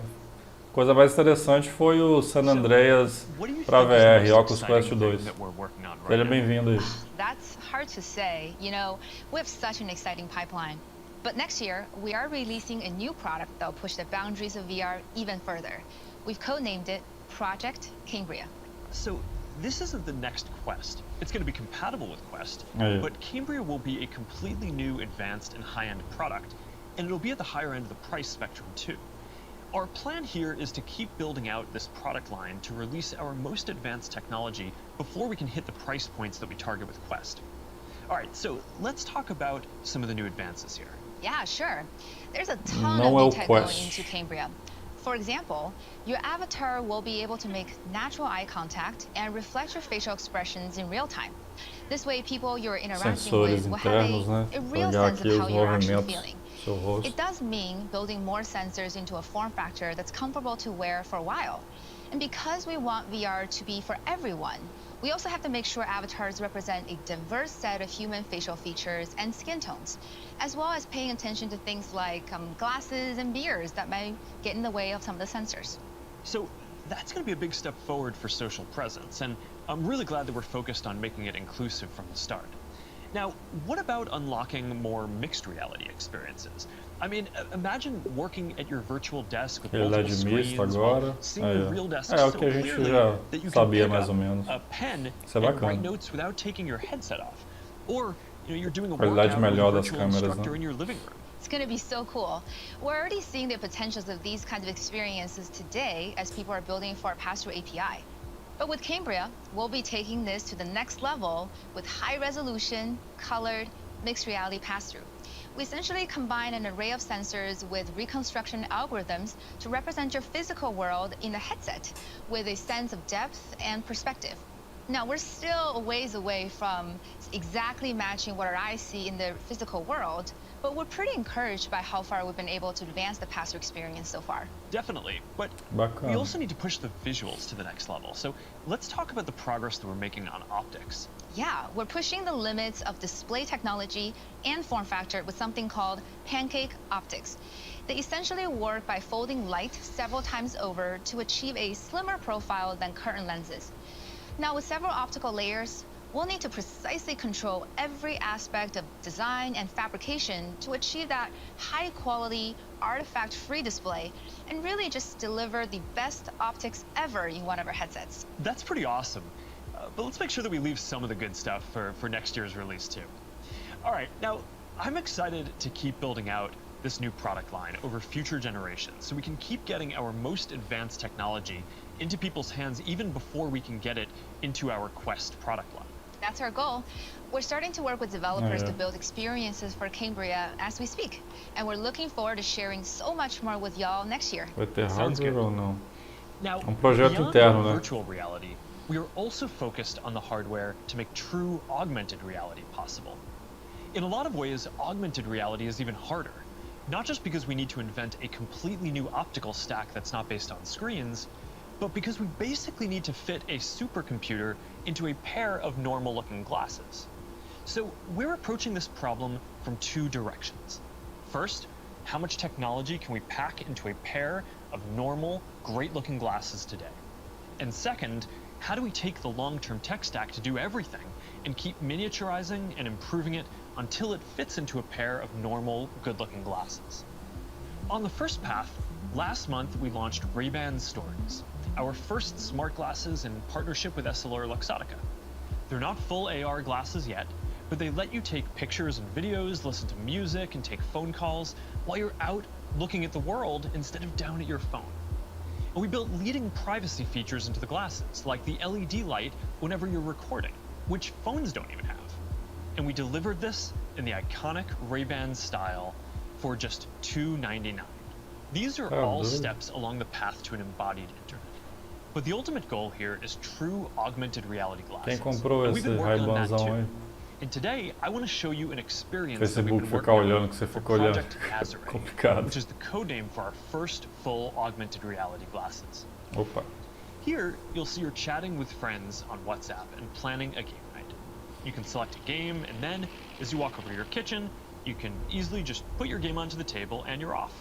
That's the kind of experience that augmented reality will unlock. There's a lot of technical work to get this form factor and experience right. We have to fit hologram displays, projectors, batteries, radios, custom silicon chips, cameras, speakers, sensors to map the world around you, and more into glasses that are about 5 millimeters thick. Esquece. So we still have a ways to go with Nazare, but we are making good progress. I'm excited about our future roadmap, but even that's still early in a journey that's going to go on for decades. Immersive all-day experiences will require a lot of novel technologies. And for the last 7 years, our research team has been working on a broad array of technologies that are necessary for these next-generation platforms. Michael Abrash leads this team, and he's going to join me to talk about some of the future technology that we're developing. Hey, Michael, do you want to take everyone through our roadmap? Sure. That covers a lot of ground, though. It's going to take about a dozen major technological breakthroughs to get to the next generation metaverse. Esse cara sempre fala isso, cara. Tá doido. Pelo menos eu lembro todo Connect ele fala, ó, vai demorar um tanto de ano pra gente chegar até uma coisa tal. Computer vision, avatars, perceptual science, AI, and more. Yeah, you're Só right. fala That's a isso lot. quando eu We chamo probably ele. only have time for a couple right now. You want to pick a few? Well, I think the metaverse is really going to be first and foremost about connecting people. So I'd say let's start with avatars. Yeah, I agree. The goal here is to have both realistic and stylized avatars that create a deep feeling that we're present with people. Exactly, and we've shown codec avatars before. Well, what can your face do? Can you show us? Well, I've always hoped you would ask me that question. And it's a remarkable experience to see codec avatars in VR, and photorealistic avatars will be a huge breakthrough. But they're only part of the picture. Yeah, because you're not always going to want to look exactly like yourself. That's why people shave their beards, dress up, style their hair, put on makeup, or get tattoos. And of course, you'll be able to do all of that and more in the metaverse. So this next video shows how we're making progress on part of that with hair and skin rendering and relighting for 3D avatars. Caralho, avatar isso? Tá doido. She's going for a medical field. I think she Tá was doido, galera. Eles vão substituir a gente com versões digitais. Tá maluco. But it shows the really high level of fidelity that avatars are ultimately going to need to reach. Notice that you can see the individual pores on his skin. Now, clothing is another important way to express yourself. And whether you want to simulate your actual garments, say you're making a quick call with your grandmother, or maybe you just want to be wearing a stylish blue Oxford shirt like me, you're going to need the ability to simulate clothing. So here's an early look at hand-cloth interaction. And you can see how the movement of the cloth when the hand touches and stretches it is really remarkably accurate. Now, to use your avatar to teleport to a meeting or sit down for a chat in the metaverse, you'll also need realistic virtual spaces to be with people in. So let's look at that. Contrary to how this looks, this is actually not a video of the physical world. It's a 3D reconstruction of a mock apartment, which I guess just became clear when that bowl took off by itself. Exactly. So what you can see here is that a researcher is moving around various objects on the right, and then on the left you can see the high fidelity real-time rendering of the space and the moving objects on the left without the researcher. So what's critical here is that this is all happening in real time. That's what's novel here, and that's what differentiates it from CGI. So what we've seen so far is pretty awesome, but we all know what we want. We want the whole package, a full body avatar in a virtual environment, so you're just there. Last year, we showed our very first full body codec avatar at Connect. Here to tell you more about our progress since then is Yasser Sheikh. Hi there. My name is Yasser, and I direct the Facebook Reality Research Lab in Pittsburgh. Well, that's not completely true. What you're seeing is actually a rendering of my pre-recorded codec avatar. Over the past couple of years, we've made quite a bit of progress with codec avatars. My avatar can now look left, look right, look up, look down, make facial expressions. Here, you can see Elaine is in VR on the right. You can see her view of Yasser's avatar and the reconstructed real-world space that it's in on the left as she moves around the avatar. Cara, olha só o What you see avatar, on the mano, left que louco. is an entirely virtual reconstruction. This gives you a sense of a future in which you'll be able to interact with another person's realistic avatar in virtual reality. Esse é in real medonho, time. hein, rapaz. Now, preventing others from using your avatar will be critical. That's why, even though this is early stage research, we're already thinking about how we could secure your avatar, whether by tying it to an authenticated account or by verifying identity in some other way. All right, so we've talked about what we're going to be able to see, but of course we also want to be able to actually do things in the metaverse. And while seeing your hands in VR and manipulating virtual objects is a big step forward towards that, and we're going to need an even easier and more intuitive way to interact with virtual content when you're on the go wearing AR glasses. And we believe that neural interfaces are going to be an important part of how we interact with AR glasses. And more specifically, EMG input from the muscles on your wrist combined with contextualized AI. It turns out that we all have unused neuromotor pathways, and eu acho que nem vai ter nem vão revelar Quest novo não, tá? Tá meio those neuromotor signals into digital não vai ter novidade aí that não. enable you to control your devices. It's pretty wild. So let's take a look at what EMG input is going to be able to Zuckerberg é um do. avatar. Ah, rapaz, talvez esse tempo todo era um avatar dele ali, imagina. Pegadinha. Wrist-based neural interfaces can provide an important input tool for AR glasses. So at first, that input is going to just be around enabling basic gestures, click, scroll, select. But as the technology evolves, EMG input could potentially unlock full-speed typing, and it could give you subtle, personalized controls that you can use in any situation. This is genuinely unprecedented technology. So let's look at an early prototype that shows how it could be used in AR. This experimental UI shows for the first time how EMG input could one day allow you to send a message in AR with your hand resting comfortably at your side without ever having to look at a screen. Só que bizarríssimo. Notice how the researcher used an overt and highly visible click gesture to send the first message. We've made a lot of progress over the last year, and we're now able to do the same thing. Rapaz, a gente vai ficar igual monte de gente doida. EMG enables this by picking up subtle neuromotor commands with remarkable Que precision. bizonho, So doido. basically what you're saying is that you're going to be able to send a text message just by thinking about moving your fingers. That's going to be pretty amazing. But I guess it's just one part of the equation, because the other is AI that understands your context and can give you a simple set of choices based on that context. So let's take a look at an AI interaction model that we've built using Project Aria, our initiative to accelerate research into AR glasses and live maps that we talked about last year. Remember the mock apartment we saw earlier? Well, we've indexed every single object in it, including not only location, but also the texture, geometry, and function of each one. We fed all that information into the Project Aria glasses Ming-Fei is wearing in this next demo. And the reason is to simulate how AR glasses will ultimately be able to access data from a 3D map that will help them identify the real-world objects in the space around you and better understand your context so they can help you. What's happening here is that the glasses are calculating where Ming-Fei is in the room, locating and identifying all the nearby objects based on the index mentioned earlier, and figuring out which of those objects Ming-Fei is interested in by observing her eye movements. That contextual information, in turn, enables the system to offer proactive assistance to Ming-Fei in a variety of ways. Here, the system knows that she may want to turn on the TV, so when she clicks while looking at it, the system turns it on. Ultimately, her AR glasses will tell her what her available actions are at any time. Hey assistant, where's my favorite mug? We're also working on a voice interface that will let you locate any object.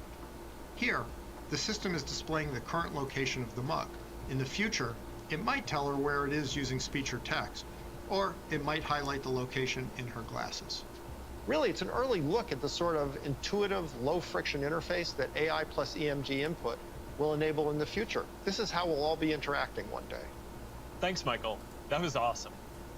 All right, so I hope that gives you a sense of some of the technical challenges that we're working on to deliver deep and immersive experiences in the metaverse. A lot of what we've shown today isn't going to be available in the next year or two. Some of this is still a long way off. but this is some of the most exciting stuff that I've ever gotten to work on. And I'm just incredibly energized to be on this journey with all of you. And there's one more thing that I want to tell you about today. Opa. Chega desse papo, parceiro, vamos lá. I believe the Metaverse is the next chapter for the internet. Ah, vai falar de trocar o nome? Ixi, vai trocar o nome da empresa. So I've been thinking a lot about what this means for our company and who we are as we embark on this journey. We're a company that focuses on connecting people. While most other tech companies focus on how people interact with technology, we focus on building technology so people can interact with each other. One of the reasons I started Facebook was that at the time you could use the internet to find almost anything. Information, news, movies, music, shopping, except for the thing that matters most of all. Qual que vai ser o nome do Facebook? Today, we are seen as a social media company. But in our DNA, we are a company that builds technology to connect people. And the Metaverse is the next frontier, just like social networking was when we got started. Facebook was born at a specific time and place. A college campus, the web. It was what we could build at the time to put people back into our experience of technology. But connecting people was always much bigger. Faz uma mansão aí na realidade virtual aí, pô. Não nada não. Sketching in my notebooks, ideas that I wanted to code when I got home, and even though I didn't have the skill or technology to build it yet, it was always clear that the dream was to feel present with the people we care about. Isn't that the ultimate promise of technology? To be together with anyone, to be able to teleport anywhere, and to create and experience anything? Yet, here we are in 2021, and our devices are still designed around apps, not people. The experiences we're allowed to build and use are more tightly controlled than ever. And high taxes on creative new ideas are stifling. This is not the way that we are meant to use technology. The Metaverse gives us an opportunity to change that if we build it well. But it's going to take all of us, creators, developers, companies of all sizes. Together, we can finally put people at the center of our technology and deliver an experience where we are present with each other. Together, we can create a more open platform with more ways to discover experiences and more interoperability between them. And together, we can unlock a massively bigger creative economy. I know the internet story isn't straightforward. Every chapter means new voices and new ideas, and yes, there will be challenges and risks and disruption of established interests. But there will also be opportunities and benefits that we can't Você já não tem quest não, pô? Connection, Hein, Jorge, você não tem quest não? Learning and joy. We'll all need to work together from the beginning to bring the best possible version of this future to life. A future where, with just a pair of glasses, you will be able to step beyond the physical world and into the kinds of experiences that we have talked about today.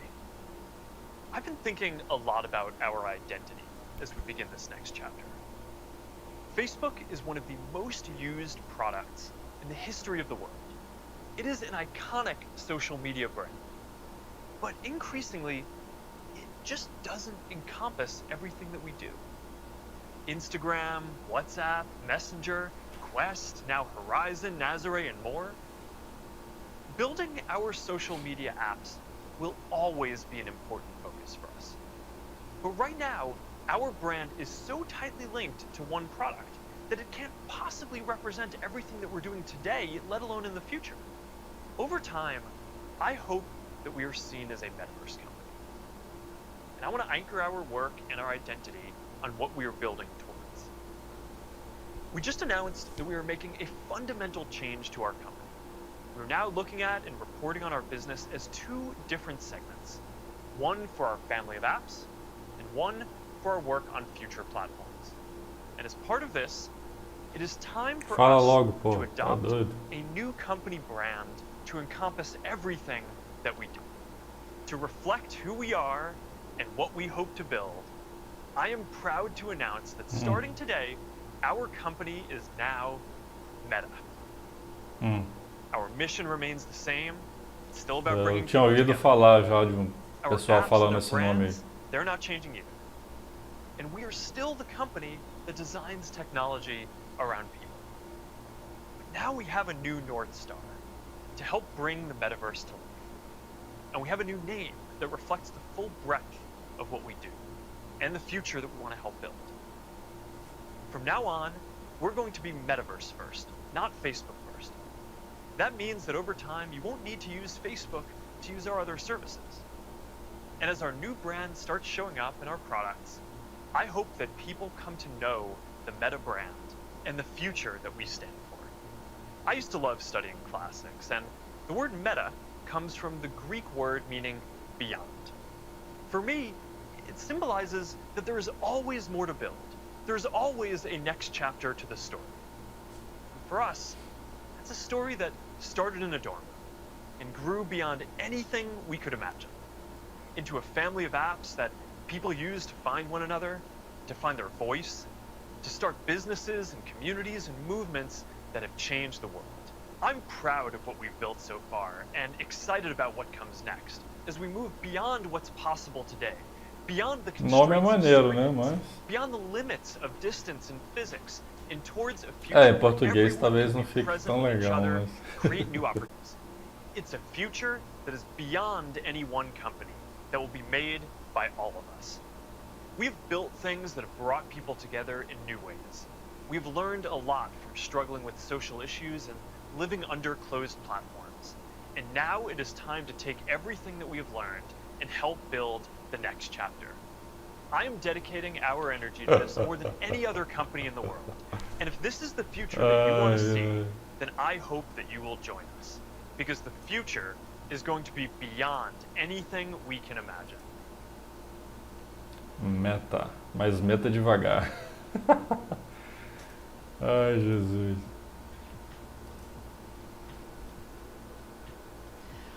Wow, wow, wow. I hope everyone was sitting down for that announcement. Galera, baixei aqui. Deixa eu baixar o volume dessa mulher no meu ouvido aqui primeiro.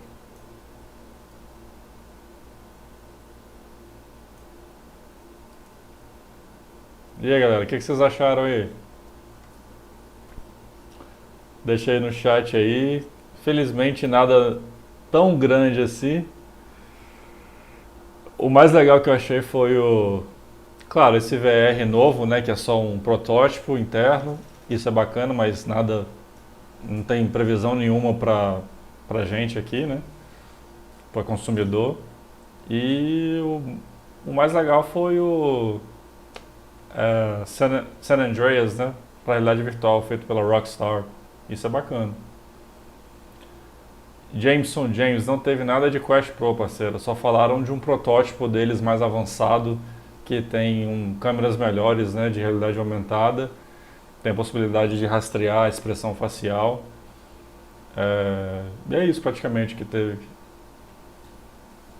Mas nada de anúncio de novo óculos para consumidor.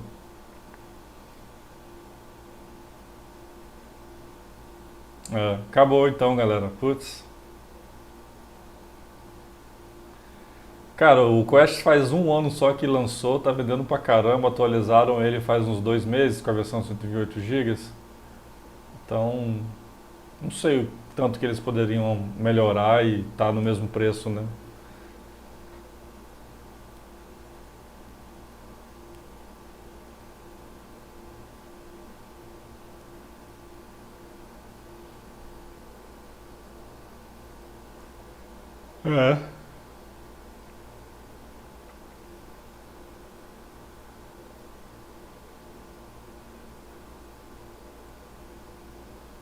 E aí, o que vocês acharam? O que vocês acharam mais interessante aí?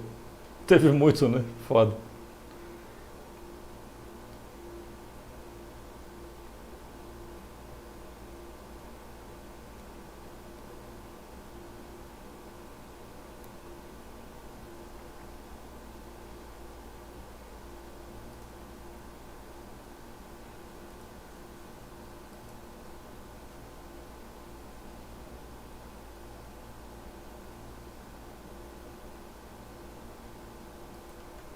Não teve nada mesmo, cara.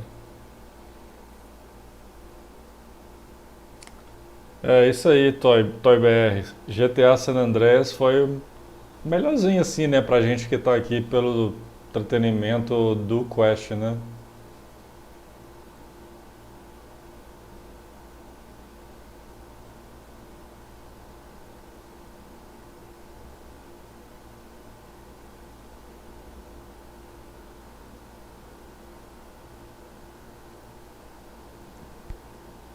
Ray-Ban $300, preço do Quest?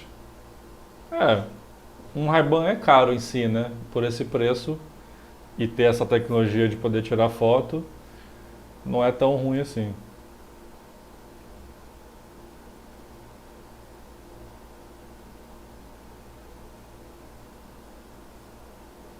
Sim.